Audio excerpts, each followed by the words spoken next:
Hello again. With this last sharing of thoughts, we end a long series of exchanges with you all. Over a period of more than 2 months, you have seen and heard from our directors of marketing and product, the general managers of our various locations in Southeast Asia, and the persons in charge of different markets. The topics have spanned from personal feelings and conditions during this period to our passion for slow tourism and sustainable carbon neutral operations. Personally, I've told you of Lotus philosophy and modus operandi, of our people, desires, visions, and expectations.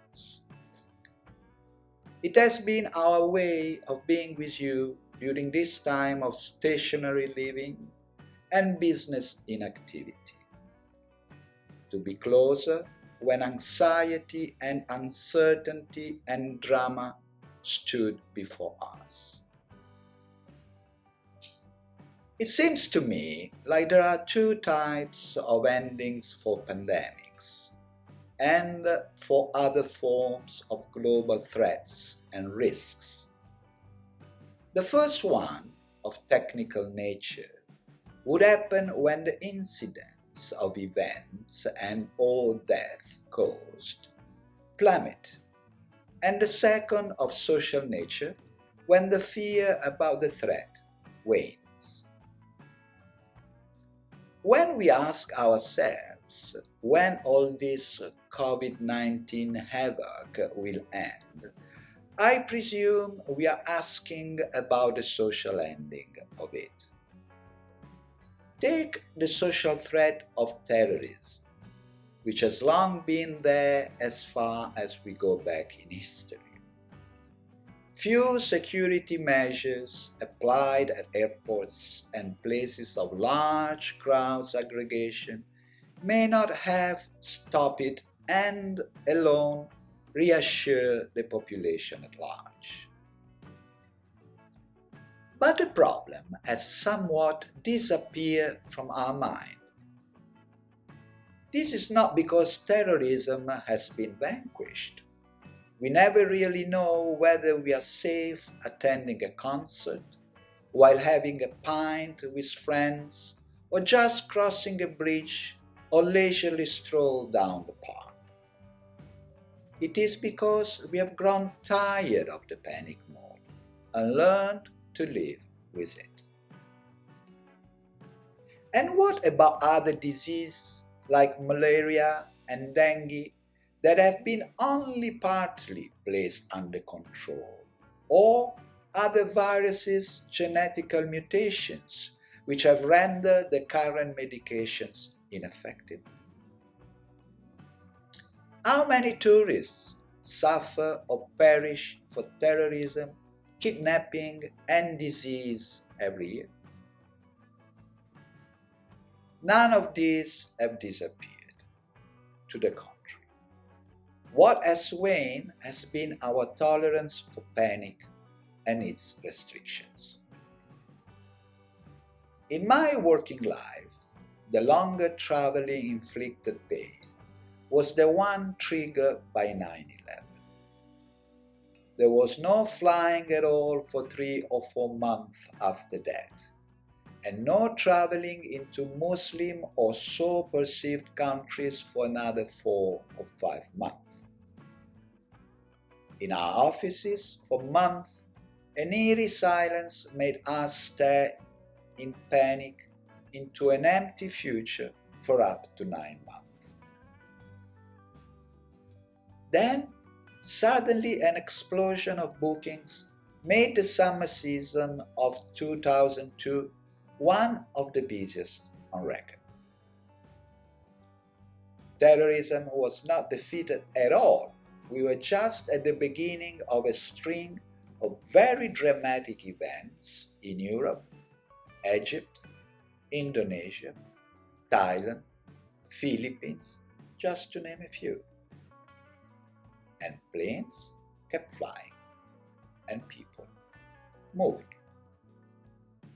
I presume the same will happen with the COVID-19.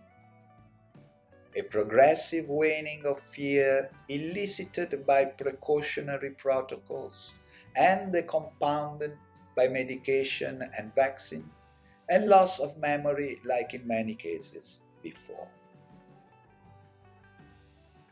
We believe that one of the wise ways to return to travel is to stay away from traditionally crowded areas and move about following specific threads, slowly, indulging into new experiences, finding new emotions through cognitive activities. We do much in these regards, and one of the threads we follow is the one of the arts. Arts in Southeast Asia are everywhere. One only needs to look carefully to see that monumental art, architecture, ancient and modern, stone and wood sculpture, ceramics, bronze casting, music, and painting are ubiquitous. And not necessarily in the most popular areas. A trove of gems, such temples, old buildings, artist studios, and old traditional art schools, not to mention the active young artists and street art, are scattered everywhere and reveal themselves generously to those who look them up. The history of this region shows a remarkable absence of borders as intended in Europe. The demarcation between kingdoms and civilization have been characterized by buffer areas such as Arakan, the modern Rakhine, and Zam between the upper and middle lands kingdoms of Burma and India, and Laos between northern Thailand and Vietnam.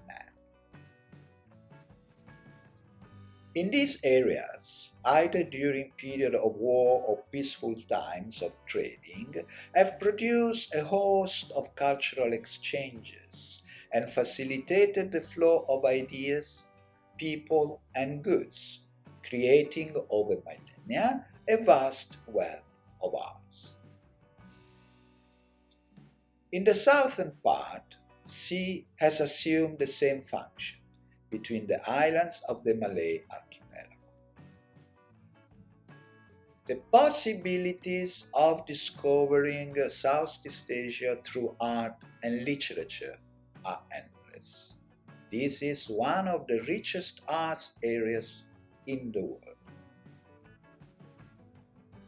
The profound religious and philosophically intense worldview, coupled by dramatic landscapes vivid with colors enveloped by tropical mists, creates the right atmospheres for continuous soul searching, expressed in painting, music, and carving.